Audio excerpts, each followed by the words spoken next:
Good morning, everyone. I am Shruti from Akal Academy, Sri Muktsar Sahib.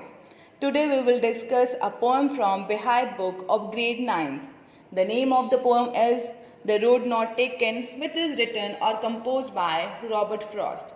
So dear students, in this particular video, we will cover 5 things. Number 1, about the poet. Number 2, introduction of the poem. Number 3, theme of the poem. Number 4, line-to-line explanation. Last but not the least, all the literary devices which is used by Robert Frost. So let me tell you something about Robert Frost. Robert Frost was an American poet. He writes simple but meaningful about common and ordinary experiences. He was born on 26 March 1874, but sadly he died on 29th Jan 1963. This well-known poem of Robert Frost is about making choices, the choices that shapes us. The path which we have chosen decide our future, our destination. The important message that the poet wants to convey through this poetry is the choices that we make has an impact on our future. And if we make a wrong choice, we regret it but cannot go back on it. So we must be wise while making any kind of decision in our life. Let me give you an example. Just you suppose that after completion of your board exam, you also have to make a choice among these: PCM, physics, chemistry, mathematics; PCB, physics, chemistry, biology; or commerce, that is economics. So be careful while selecting your stream. Wherever we are today is result of our past decision, and wherever we will be by tomorrow is result of our today's decision. The choices you make in your life that decide your future, that decide what you will be known for. So my dear student, it is my humble request to everyone, be wise and be careful while making any kind of decision or any kind of choice in your life, so that you will be never regret on it. The poem, The Road Not Taken, is based on a very common experience. It is also a metaphorical and an autobiographical poem. Why is it autobiographical? Because the poet is actually writing about his experience in the poem, and it's metaphorical because a lot of metaphors are used in the poem. The title itself has a metaphor. The poem is of 20 lines. It has been divided into 4 stanzas. So let me begin with the first stanza. It says, "Two roads diverged in a yellow wood, and sorry I could not travel both, and be one traveler.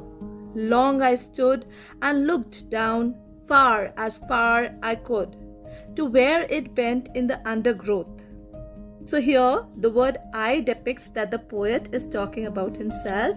That is why the poem is autobiographical.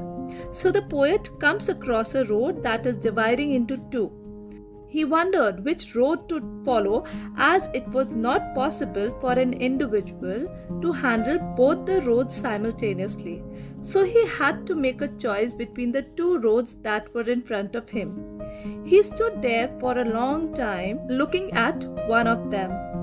His eyes followed it till it curved into the undergrowth, and nothing was visible beyond it.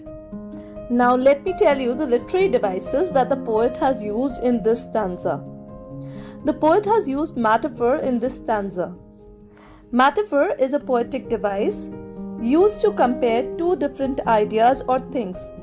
It's not a direct comparison, but the reader has to infer the hidden meaning of the comparison made.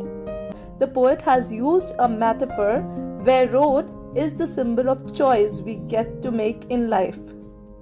Then the poet talks about yellow wood, which actually refers to the forest with decomposing leaves that are shed from the trees. It stands for the world where people have been living since a long time. In the last line, the poet uses the word undergrowth, which refers to the unknown world of darkness that the poet cannot see. Another literary device that the poet has used in this stanza is imagery. A poet uses imagery to represent objects actions and ideas in such a way that it appeals the physical sense of a reader. So the line that says, "Two roads diverged in the yellow wood," Robert Frost has used imagery in this line. Now let me just show you the rhyme scheme of this stanza, and you'll be able to understand why the rhyme scheme is AB, AAB. I told you earlier the rhyme scheme is AB, AAB. So see here, last word of the first line, that's wood. So we mark it as A. Then we come to the second line, last word is both. So could and both are not rhyming, so we give it a name B. We mark it as B. So we have A, B. And now you see the last word of the third line is stood. So stood rhymes with wood, so we are going to mark it as A. And similarly, could will also be marked as A. Then we see the last word of the last line is undergrowth. So undergrowth rhymes with both. So we see here both has been marked as B, so this will also be marked as B. So altogether the rhyme scheme becomes AB, AA, B. Fine?